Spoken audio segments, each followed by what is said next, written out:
Hari ini kita mau belajar tentang doa yang dikecam. Ya, Bapak Ibu, ini menarik karena kita perlu tahu bahwa tidak semua doa kita itu diterima oleh Tuhan. Ya. Setiap doa-doa yang kita naikkan harus sesuai dengan kebenaran dari firman Tuhan itu sendiri. Nah, Bapak Ibu mungkin tahu tentang doa yang Yesus ajarkan untuk kita. Doa Bapa Kami semua tahu ya. Itu doa yang sudah dari sekolah minggu pun kita sudah mendengar tentang doa itu, Bapak Ibu. Tapi kalau Bapak Ibu selidiki di dalam teks Alkitab, ya, maka Bapak Ibu akan menemui di sana bahwa doa Bapa Kami itu lahir dari sebuah kecaman. Ya. Doa Bapa Kami itu dia ada dari sebuah kecaman Yesus, ya, dari teguran keras, dari kritikan kepada orang-orang yang sedang berdoa pada saat itu. Ini menarik Bapak Ibu. Sehingga kita harus bertanya bahwa kira-kira siapa yang dikritik oleh Tuhan pada saat itu? Apakah murid-murid atau orang-orang yang ada di sekeliling Yesus? Tapi kalau kita baca di dalam teks firman Tuhan, maka kita akan menemukan bahwa ternyata yang dikritik oleh Yesus adalah orang-orang Farisi. Siapa itu orang-orang Farisi? Orang-orang Farisi itu adalah pemimpin spiritual Yahudi, Bapak Ibu. Mereka merupakan orang-orang yang menjauhkan diri mereka dari kehidupan umum. Hal-hal umum yang kita lakukan, mereka menolak itu. Ya, orang Farisi itu perkembangan dari kelompok Hasidim. Kelompok Hasidim ini kelompok yang menganggap diri mereka sebagai orang beragama yang saleh. Nah, orang-orang ini yang dikritik oleh Yesus, Bapak Ibu. Mereka dikritik oleh Yesus dalam hal berdoa mereka. Nah, kalau saudara baca di dalam firman Tuhan, maka kita akan melihat apa yang dibuat Yesus ini sangat berbahaya.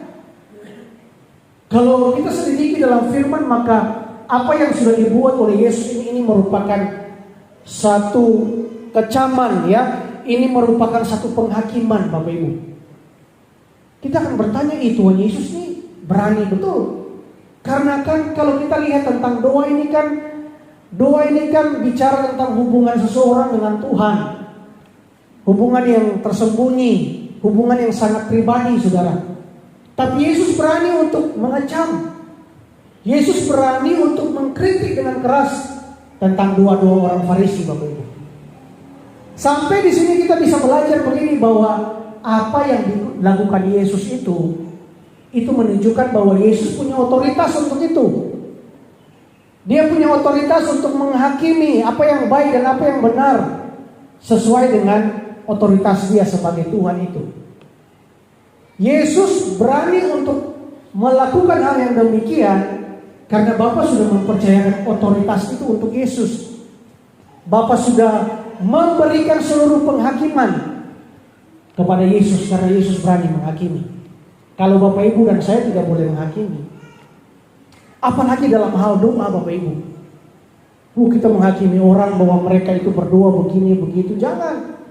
Sebab apa yang kita pakai, ukuran yang kita pakai untuk menghakimi, itu akan juga dipakai bagi kita. Itu akan diberikan bagi kita nanti. Seberapa kita pandai untuk menghakimi orang, satu saat kita juga akan dihakimi dengan penghakiman yang kita pakai, Bapak Ibu. Ya, mari kita lihat dulu firman Tuhan.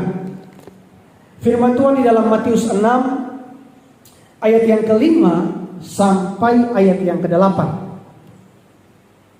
Nah, kita akan bertanya nih, ya,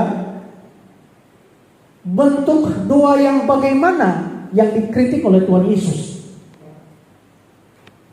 Kita lihat di Matius 6 ayat yang ke-5. Demikian firman Tuhan. Dan apabila kamu berdoa, janganlah berdoa seperti orang munafik.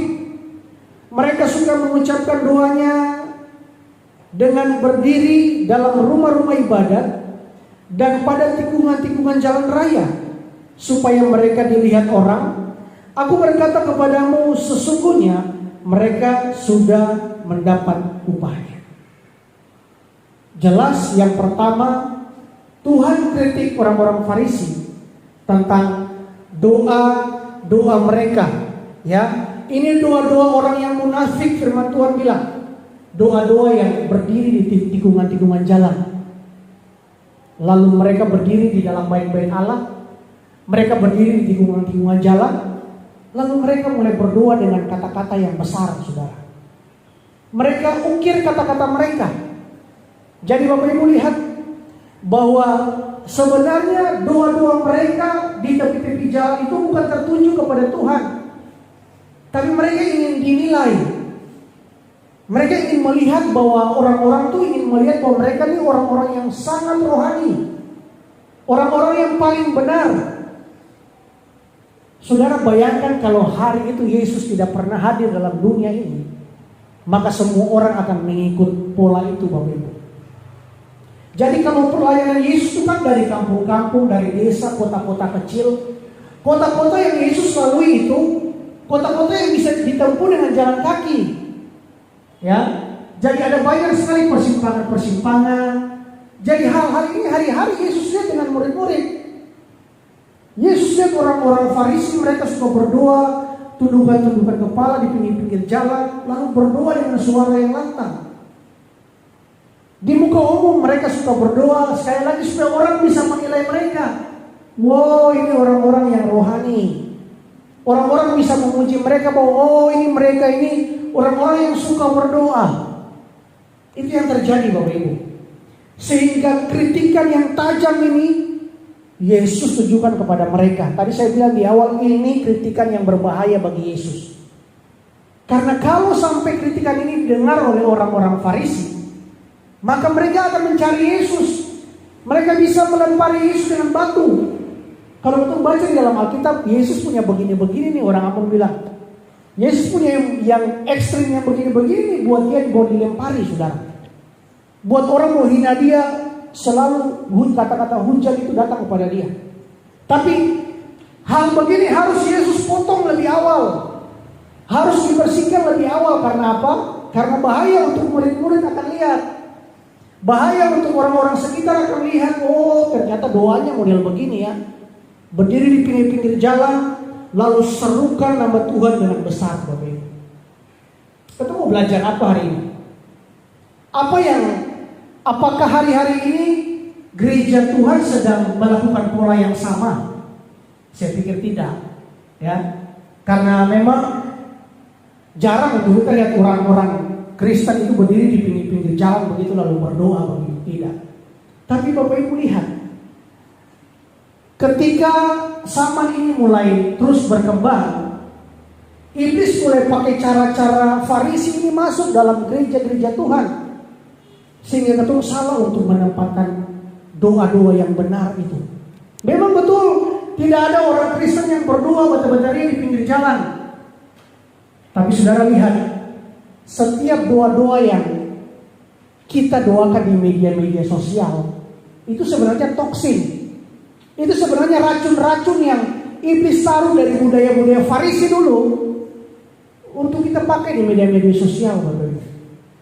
Tapi lihat ada orang berdoa di media sosial, berdoanya serius.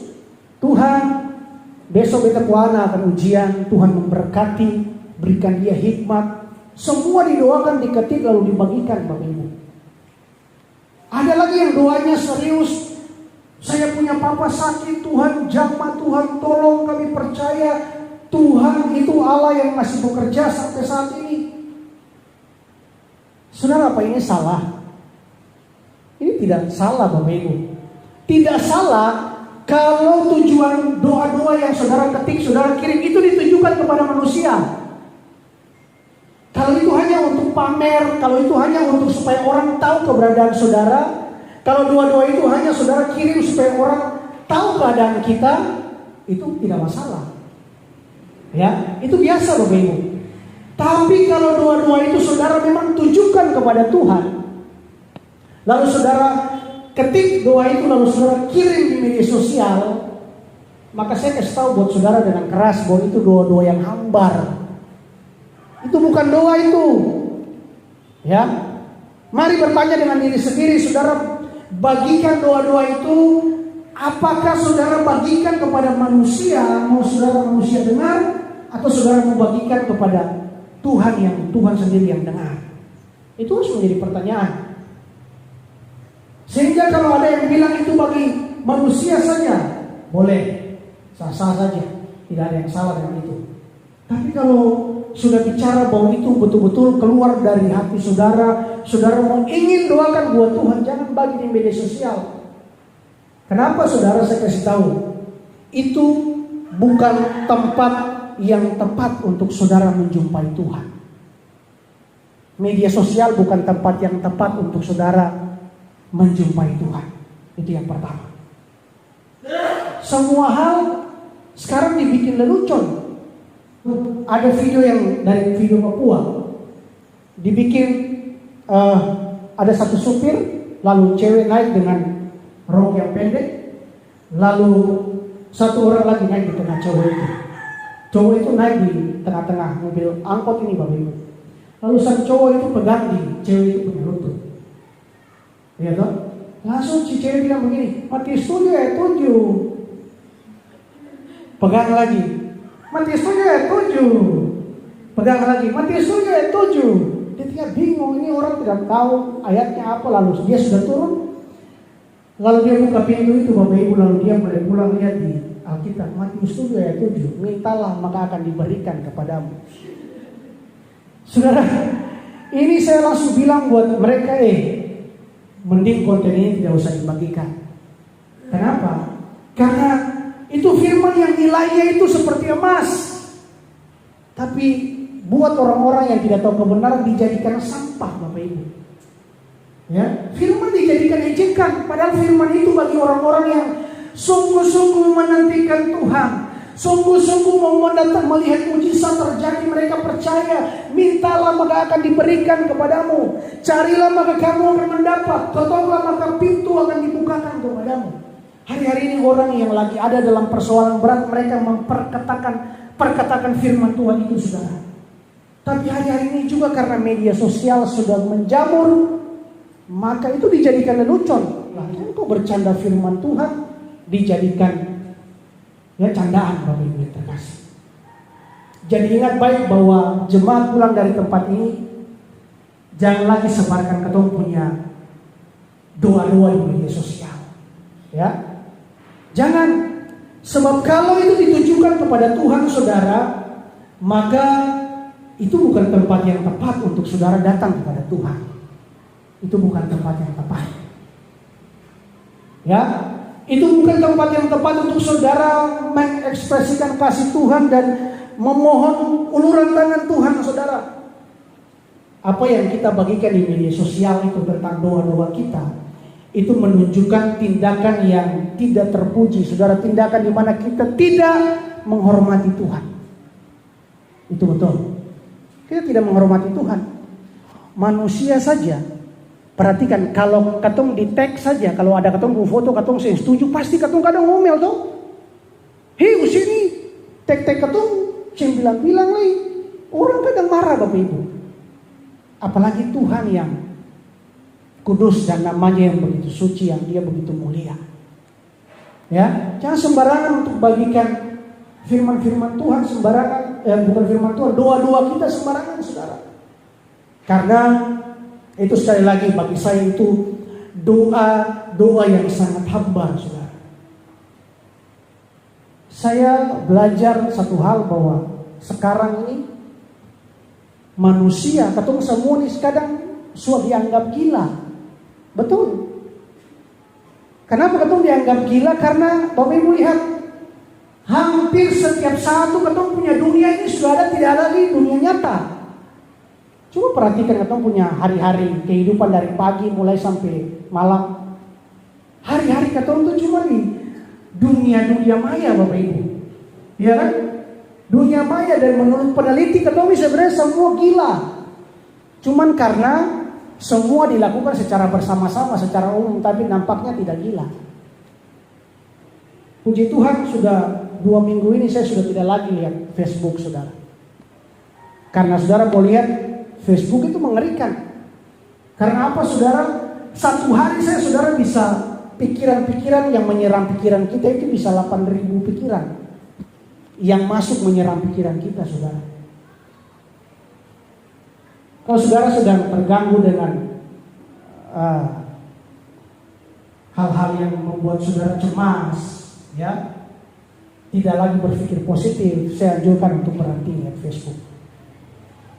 Ya, saya tetap akan lihat, tapi mungkin kirim-kirim firman saja kan, itu sudah selesai. Jadi Bapak Ibu lihat, toksin-toksin dari Farisi itu sedang masuk dalam gereja hari ini. Ya, racun-racun dari budaya-budaya Farisi itu tanpa ketong sadar, itu masuk dalam gereja-gereja Tuhan, dan ketong anggap semua itu terjadi seperti biasa. Jadi sekali lagi, kalau ada saudara punya doa-doa yang betul-betul saudara ingin supaya Tuhan jawab doa saudara, jangan siarkan di Facebook. Itu bukan tempat yang tepat untuk saudara berbicara dengan Tuhan. Itu bukan satu tanda rasa hormat kepada Tuhan kalau saudara menyebarkan itu semua. Lalu pertanyaan penting bagi kita hari ini, di mana tempat yang tepat untuk kita mau berdoa datang kepada Tuhan? Yesus ajarkan di ayat yang selanjutnya, ayat yang ke-6 bilang bagaimana? Tetapi jika engkau berdoa, masuklah ke dalam kamarmu, tutuplah pintu dan berdoa kepada Bapamu yang ada di tempat tersembunyi. Maka Bapamu yang melihat yang tersembunyi akan membalasnya kepadamu. Tempat yang paling tepat untuk kita berdoa adalah kita masuk kamar, tutup pintu, lalu kita datang kepada Tuhan. Amin. Kamar itu merupakan mesbah buat kita. Mesbah bagi kita, diri kita sendiri. Mesbah dengan anak-anak kita. Mesbah dengan istri kita. Mesbah dengan keluarga kita. Tiap malam kita membangun mesbah Tuhan di dalam kamar kita. Berdoa untuk jemaat-jemaat. Berdoa untuk anak-anak muda. Berdoa untuk pelayanan ini. Tiap malam saudara. Jadikan kamar kita untuk membangun mesbah di hadapan Tuhan. Yesus bilang masuk ke dalam kamar, tutup pintu. Disitulah tempat yang paling tepat saudara datang di hadirat Tuhan. Di kamarlah itu tempat yang paling tepat untuk saudara datang mencurahkan seluruh isi hati saudara kepada Tuhan. Saudara bisa nangis, saudara bisa berlutut di hadapan Tuhan. Ya, kita berbeda dengan orang-orang Farisi. Orang-orang Farisi berdoa di tepi-tepi jalan. Suara-suara keras berdoa, semakin lama mereka berdoa semakin orang melihat mereka. Tapi Yesus mengajar buat orang-orang percaya, masuk dalam kamar. Serukan apa yang mau kau serukan kepada Tuhan. Berdoa di dalam kamarmu. Firman Tuhan bilang dia yang mendengar di tempat tersembunyi akan membalaskan setiap doa-doa kita kepada dia, saudara. Amin, saudara. Jadi saudara perhatikan dengan baik bahwa Tuhan mengecam doa yang salah, Bapak Ibu.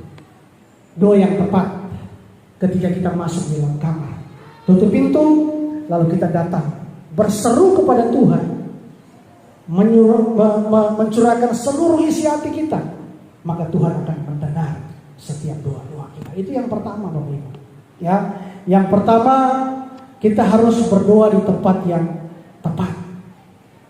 Kan berdoa buat Tuhan juga sih terbatas, Bapak Pendeta. Kan bisa di motor, bisa sambil setir mobil, bisa sambil jalan kaki, ya boleh. Tapi kadang-kadang kan ketong bisa fokus, ya kan? Kadang mau berdoa, sudah cewek cantik, sudah balik lagi doanya. Ya kan? Kadang berdoa, sudah cowok ganteng, tak balik lagi doanya. Doa yang paling tepat itu adalah tutup pintu, tidak ada orang yang ganggu saudara. Saudara datang, saudara dengan Tuhan, saudara curahkan segala sesuatu buat Tuhan, maka dia akan mendengar setiap doa kita. Itu yang pertama. Yang kedua, bentuk doa yang dikecam oleh Yesus ada di ayat yang ke-7, Bapak Ibu. Ayat yang ke-7 bilang bagaimana? Lagi pula Dalam doamu itu janganlah kamu bertele-tele seperti kebiasaan orang yang tidak mengenal Allah. Mereka menyangka bahwa karena kebanyakan kata-kata doanya akan dikabulkan. Saudara tadi sudah bilang orang Farisi ini, Yesus punya daerah pelayanan tuh di kota-kota kecil. Jadi ketemu orang Farisi di pinggir jalan, mereka suka begini. Lalu Yesus bilang doanya itu panjang-panjang. Sudah kenapa panjang-panjang? Semakin dia berdoa panjang, semakin banyak orang yang akan lewat. Semakin dia berdoa panjang, semakin dia berbicara dengan besar, maka orang banyak akan lihat dia, orang akan menilai dia, orang akan sanjung dia, orang akan berkata, wah rohani sekali, wah ini orang-orang yang harus diteladani. Padahal salah, saudara. Jadi kalau saudara mau perhatikan ayat ini, dengar baik-baik Bapak Ibu. Yesus tidak bicara soal panjang pendek sebuah doa. Ya, seakan-akan kalau kita tafsirkan, Yesus kan bilang doa-doamu jangan panjang-panjang, berarti doa yang pendek Yesus jawab.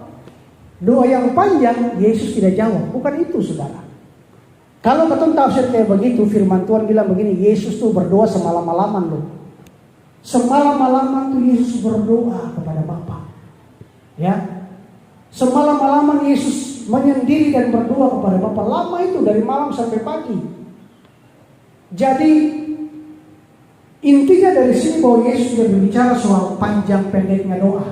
Kalau ketemu berdoa dalam kamar panjang, Tuhan jawab. Kalau ketemu dalam kamar pendek, Tuhan tidak jawab. Bukan itu, saudara. Tapi di sini Yesus sedang menelanjangi hati mereka. Yesus sedang menelanjangi apa yang menjadi tujuan mereka dalam hal berdoa. Mereka hanya datang dan tidak fokus doa-doa mereka kepada Tuhan. Doa-doa mereka hanya kepada orang-orang yang lewat supaya mereka mau dikenal, mereka mau disanjung, Bapak Ibu. Itu yang Yesus ingin katakan buat mereka, bahwa sebenarnya mereka tidak fokus kepada Dia dengan sungguh-sungguh dengan doa mereka.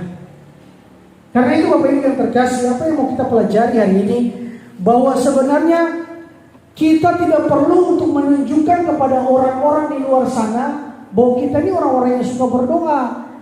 Tidak perlu.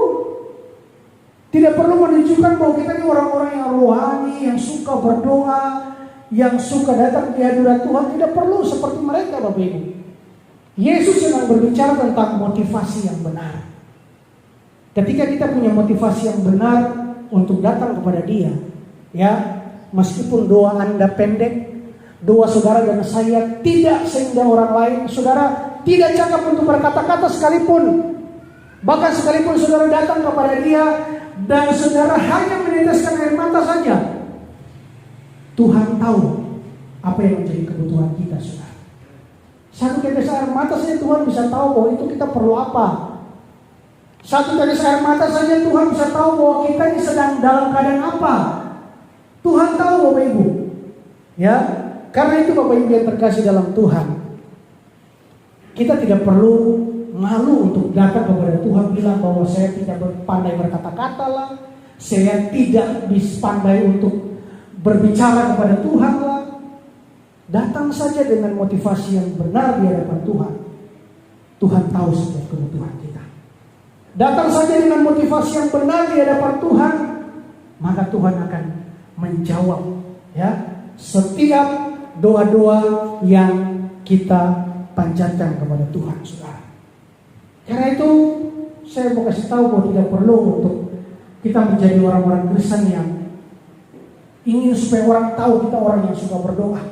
Saudara mau tahu orang-orang yang suka berdoa? Saudara tahu bahwa setiap doa-doa saudara pasti dapat berkat dari Tuhan.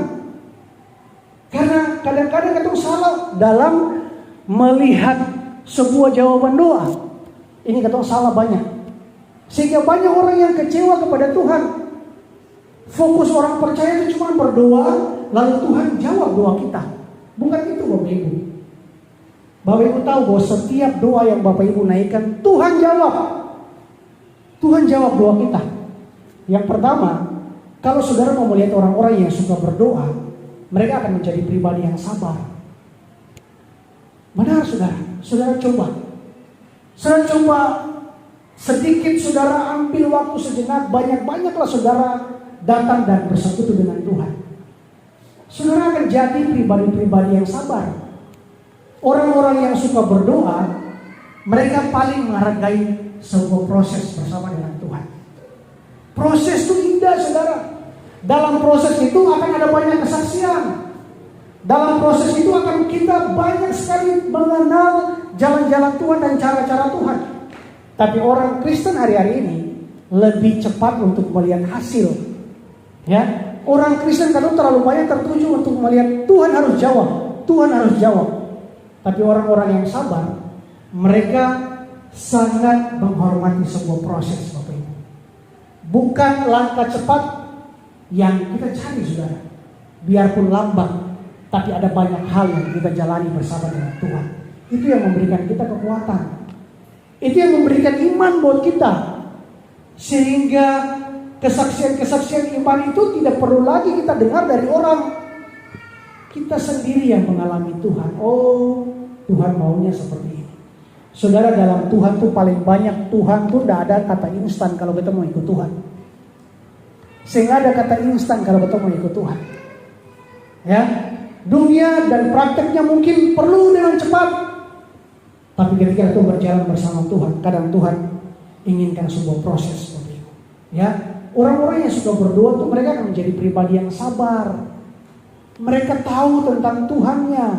Mereka tahu bahwa Tuhan pasti ada waktu yang tepat untuk Tuhan menjawab doa-doa mereka, Bapak Ibu. Ya, orang-orang yang suka berdoa, mereka akan menjaga mereka punya perkataan. Mereka akan pakai perkataan-perkataan afirmasi, perkataan-perkataan yang menguatkan iman mereka. Mereka akan jaga perkataan-perkataan mereka. Karena setiap perkataan-perkataan yang mereka ucap itu akan menjadi kenyataan, saudara. Mati hidup dikuasai lidah. Siapa suka mengemakan akan memakan buahnya, Bapak Ibu yang terkasih. Jadi itulah orang-orang yang suka-suka berdoa, mereka paling menjaga perkataan mereka, saudara. Dan yang ketiga, orang-orang yang suka berdoa, mereka akan mendapat ketenangan dari Tuhan. Saudara lihat, meskipun mereka ada dalam persoalan yang berat, meskipun mereka ada di dalam lembah kekelaman, tapi mereka akan tetap tenang untuk menjalani hidup mereka, saudara. Meskipun rasanya ini, saudaraku, sudah tidak ada lagi jalan di kiri kanan, jalan semua tertutup, tapi orang-orang yang datang kepada Tuhan akan mendapat ketenangan dari Tuhan. Mereka akan melihat segala sesuatu dari kacamata Tuhan. Mereka mengenal Tuhan, mereka tahu bahwa Tuhan mereka itu bukan Tuhan yang meninggalkan mereka. Tuhan yang selalu ada dengan mereka. Jadi dari sepanjang firman Tuhan yang kedua yang kita bahas ini, bahwa Tuhan bukan persoalkan panjang dan pendek doa kita, saudara. Tapi yang kedua ini Tuhan lebih lihat kepada sikap hati kita. Amin. Yang tadi saya bilang, mau doa panjang, kalau sikap hati benar, Tuhan dengar. Mau doa itu pendek dan tidak mengeluarkan kata-kata sama sekali pun, tapi kalau kita punya sikap hati benar, Tuhan juga dengar. Itu yang kedua. Ya, yang kedua. Sedangkan yang ketiga apa yang menjadi kecaman Yesus kepada doa-doa orang Farisi ini, itu ada di ayat yang ke-8. Firman Tuhan berkata di sana, jadi janganlah kamu seperti mereka, karena Bapamu mengetahui apa yang kamu perlukan sebelum kamu minta kepadanya. Yang kedua, saudaraku, yang kita harus pelajari di hari ini, bahwa Tuhan itu selalu menjawab kebutuhan kita, bukan keinginan kita, saudara. Itu harus kita tangkap dengan baik. Ya, kadang-kadang waktu saudara dan saya berdoa, kadang-kadang waktu doa itu sudah lama dinaikkan. Kadang-kadang meskipun kita tahu bahwa Tuhan sudah jawab, tapi kita selalu tunggu bahwa Tuhan harus jawab, Tuhan harus jawab. Padahal itu apa, saudara? Itu lahir dari keinginan kita. Ya, kadang-kadang keinginan kita tuh tidak dijawab oleh Tuhan, saudara. Tuhan sudah jawab, tapi Tuhan jawab dengan apa? Tidak. Itu Tuhan bilang. Tuhan sudah jawab itu, tapi dengan kata apa? Tidak. Itu begitu Bapak Ibu. Ya, jadi Bapak Ibu perhatikan, firman Tuhan berkata bahwa Bapa mengetahui apa yang kamu perlukan, apa yang kamu inginkan. Bapa sangat paham tentang hidup kita. Bapa tahu tentang kehidupan kita, saudara. Nah, di bagian ini, kita harus analogikan firman ini dengan kehidupan seorang papa di dunia dan anak di dunia dalam satu keluarga. Ini lebih mengenal Bapak Ibu. Ya, kalau papa-papa pasti tahu tentang ini. Kadang-kadang di hari-hari tertentu anak minta, papa minta mau ini, papa minta mau ini. Oke, papa kasih. Iya, sudah ambil. Tapi mungkin di bulan-bulan depan anak itu malah meminta lagi, papa minta mau ini, papa minta mau ini. Saya bisa. Iya toh? Saya bisa. Beda saya bisa kasih. Saudaraku, meskipun anak ini meneteskan air mata sampai nangis guling-guling pun, papa bilang tidak. Ya. Karena itu apa, saudara? Karena itu timbul dari dia punya keinginan. Karena dia tidak mengetahui tentang nanti akan ada masalah ketika papanya memberikan apa yang dia perlukan, Bapak Ibu. Itu gambaran sederhana, analogi sederhana.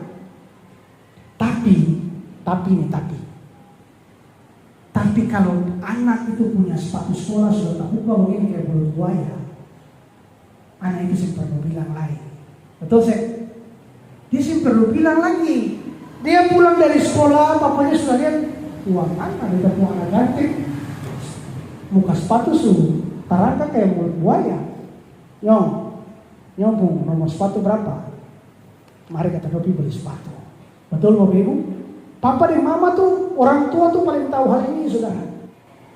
Penjelasan yang paling sederhana ini di dalam kehidupan keluarga yang sering itu alami. Ya, bahwa kadang-kadang tidak bisa saudara paksa Tuhan, tidak bisa saudara ngotot untuk berdoa kepada Tuhan. Sudah tahu? Ya, karena kalau Tuhan terus menjawab atau punya keinginan jawab terus, maka itu tanda Tuhan tuh yang sayang ketemu. Tuhan tuh yang mengasihi ketemu. Kenapa? Karena ketemu sendiri yang tahu bahwa ketika itu ketemu peroleh, ketemu bisa jatuh dalam dosa, ketemu bisa jadi pribadi yang sombong, ketemu bisa sering mengenal keluarga lagi. Ya, banyak ketemu tuntut Tuhan minta. Kalau Tuhan jawab terus, itu tanda Tuhan tidak mengasihi kita, saudara. Tapi ketika permintaan kita yang tanpa kita sadari itu timbul dari keinginan kita, kalau Tuhan bilang say, berarti saudara harus bersyukur. Karena itu tanda Tuhan begitu mengasihi kita. Amin, saudara. Kadangkala kalau ketemu tercapai satu keinginan tuh bisa jadi orang tuh tidak lagi datang beribadah kepada Tuhan. Ya, kadangkala kalau ketemu dapat sesuatu yang besar begitu ketemu mulai lupa Tuhan, Bapak Ibu betul tidak lagi berdoa. Maka kadang-kadang permintaan yang dasarnya itu satu keinginan, kadang Tuhan tolak. Tuhan sudah jawab, tapi Tuhan bilang, say no. Ini bukan yang tepat untuk kamu. Ini bukan bagian kamu. Ada sesuatu yang lebih baik yang akan Tuhan berikan kepada kamu. Sudah satu sini saudara paham ya? Ada loginya sederhana. Tapi itu sudah hubungan kita dengan Tuhan sama seperti Bapa dengan anak kita. Sederhana saja. Jadi kalau kita berdoa tidak dapat, kita mesti cek. Oh, ini kita punya keinginan ini. Tapi saudara dengar baik. Kalau hari ini saya tidak tahu, keluarga Bapak Ibu yang lebih tahu. Hari ini saya tidak tahu anak-anak muda di tempat ini, kalian lebih tahu. Tapi kalau hari ini saudara datang dengan kesungguhan hati dan saudara bilang, iya Bapak Jer, beta punya kebutuhan dalam keluarga. Dengar baik, setelah ini saya akan berdoa untuk saudara. Saudara akan melihat mujizat Allah terjadi untuk saudara di minggu ini. Amin, saudara. Saya percaya saudara pasti akan mengalami mujizat di minggu ini.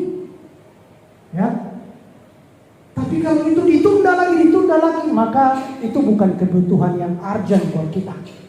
Bukan kebutuhan yang betul-betul kita akan terima hari ini, saudara. Ya, tapi kalau itu merupakan keinginan kita, kebutuhan kita, pasti Tuhan akan menjawab setiap doa kita. Nah, Bapak Ibu, kenapa sampai kita punya kebutuhan itu kadang lahir dari satu keinginan, Bapak Ibu? Dari mana keinginan itu timbul? Yang pertama, keinginan itu timbul dari sifat manusia yang alamiah. Kadang-kadang katong bisa, itu normal, saudara. Kadang-kadang katong bisa ingin sesuatu yang baik, tapi kadang-kadang juga katong bisa ingin sesuatu yang jahat. Itu alamiah, Bapak Ibu. Ya, keinginan juga bisa timbul berdasarkan budaya di sekitar kita. Oh, tahun ini lagi tren sepatu ini. Ya. Oh, tahun ini lagi ngetren HP yang begini. Oh, tahun ini lagi ngetren rumah yang model begini. Nah, ini celaka, Bapak Ibu. Kalau kita sudah melihat budaya itu bahaya.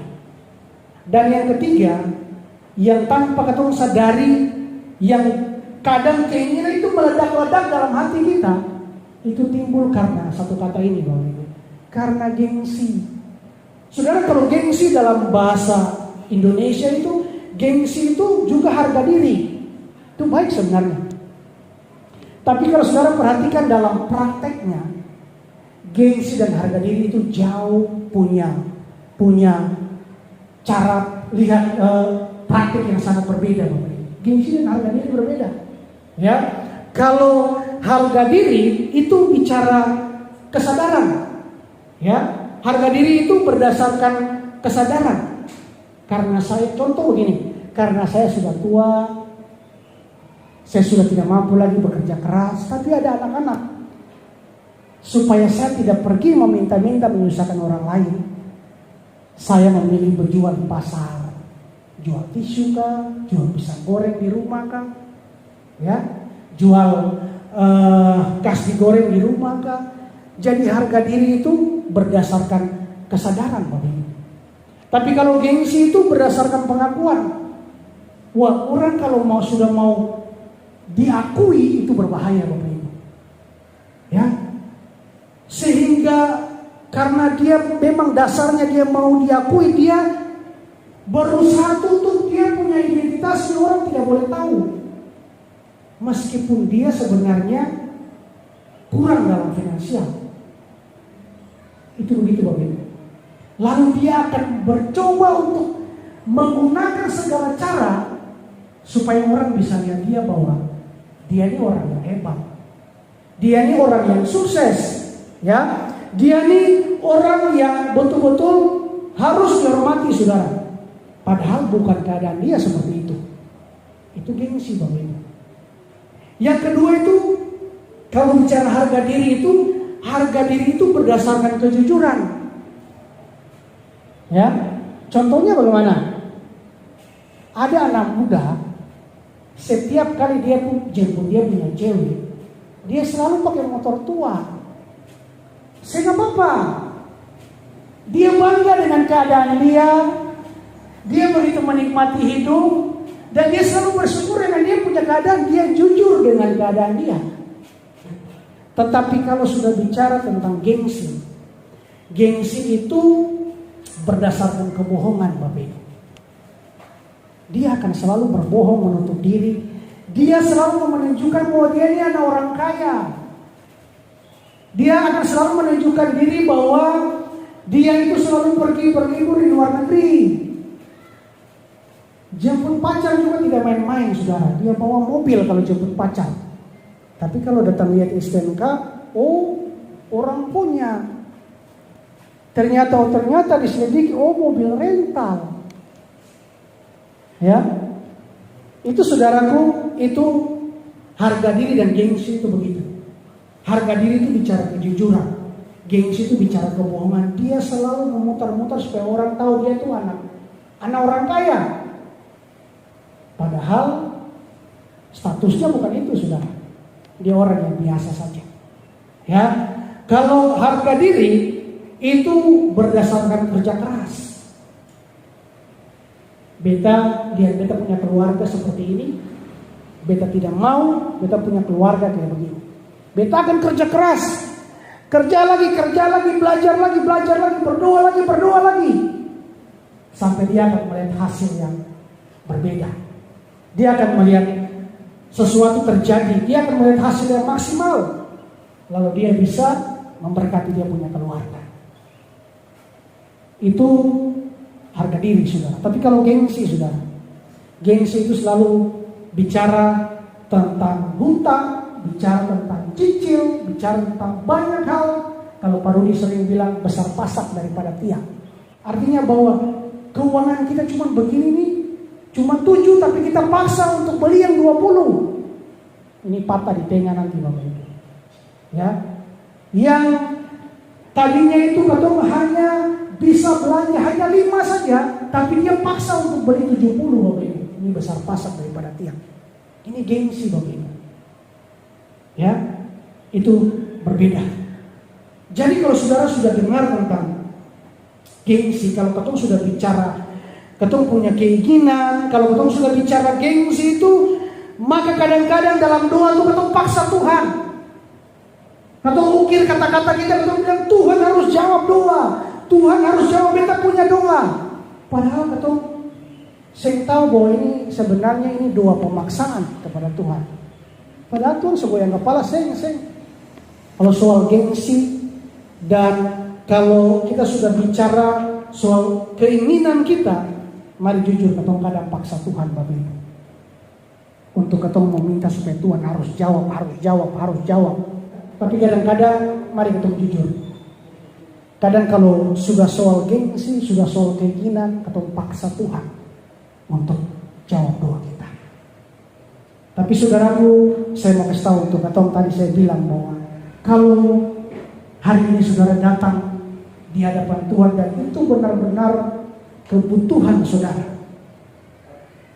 saya percaya kita akan berdoa dan minggu ini Tuhan pasti jawab. Kalau itu kebutuhan saudara, Tuhan pasti jawab, pasti. Dan kalau memang di minggu ini tidak, maka saya bilang itu bukan kebutuhan yang urgent, bukan kebutuhan yang pokoknya saya ada itu, katong saya bisa hidup. Tidak Bapak Ibu, itu mungkin tahun depan, atau minggu depan, atau bulan depan. Karena dia itu Bapa yang baik. Saudara, kalau saudara baca di seluruh ayat ini, orang-orang Farisi punya doa yang dikecam, doa-doa yang begitu lahir dari satu kemunafikan. Tuhan bilang begini, mereka sudah mendapat upahnya. Sudah lihat, doa itu sudah dikecam loh. Doa itu bagi saya itu doa yang hambar, itu tidak tertuju kepada Tuhan, tapi Tuhan bilang sudah dapat upah. Saudara melihat atau punya Bapa yang baik, saudara. Apalagi saudara yang betul-betul datang dengan isi hati yang benar, motivasi yang benar di hadapan Tuhan. Tuhan pasti menjawab doa kita. Tuhan bilang dalam ayat Alkitab, dia bilang bahwa sebelum kamu meminta, ya, Tuhan sudah pahami saudara apa yang menjadi kebutuhan kita. Amin saudara. Jadi kita sudah belajar 3 hal yang menarik hari ini ya. Yang pertama, kalau kita berdoa, yang pertama ingat harus berdoa di tempat yang tepat. Ya. Yang kedua, kalau kita berdoa, yang kedua itu berdoa dengan sikap hati yang tepat. Dan yang ketiga, kalau kita berdoa untuk permintaan yang tepat. Bukan keinginan, tapi kita punya kebutuhan ini loh. Itu yang akan Tuhan jawab bagi kita. Kiranya firman Tuhan ini sudah memberkati kita. Terima kasih Tuhan Yesus.